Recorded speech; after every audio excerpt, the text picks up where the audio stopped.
La règle, pas de règle. Netflix et la culture de la réinvention. Traduit de l'anglais par Cécile Leclerc, de Reed Hastings et Erin Mayer, lu par Jean-Philippe Renaud et Ingrid Donadieu. La densité de talent. Entre gens talentueux, on devient plus efficace. Tous les employés ont du talent. Lorsque nous étions 120, certains d'entre nous étaient extrêmement talentueux, d'autres moins. De façon générale, une bonne dose de talent était répartie à travers le personnel. Après les licenciements, lorsqu'il ne restait plus que les 80 plus doués, la somme globale de talent était moins élevée, mais la quantité par employé était supérieure. Notre densité de talent avait augmenté.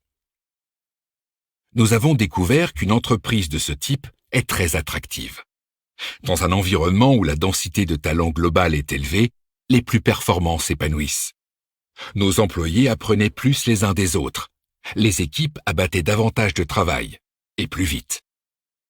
Cela avait pour effet d'augmenter la motivation et la satisfaction individuelle, d'inciter la société tout entière à faire plus.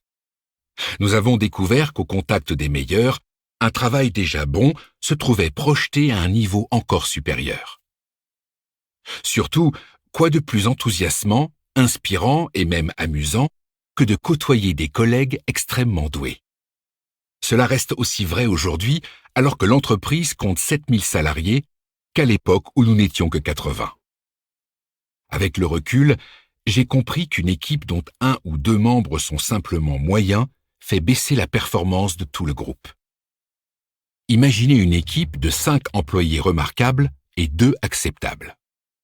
Les acceptables sapent l'énergie des managers qui ont moins de temps à accorder aux plus performants, limitent la qualité des discussions de groupe, réduisant le QI global de l'équipe, forcent les autres à développer des manières de les contourner, ce qui a un impact négatif sur l'efficacité, poussent les personnels en quête d'excellence à la démission, sont la preuve aux yeux de l'équipe que vous acceptez la médiocrité, multipliant ainsi le problème.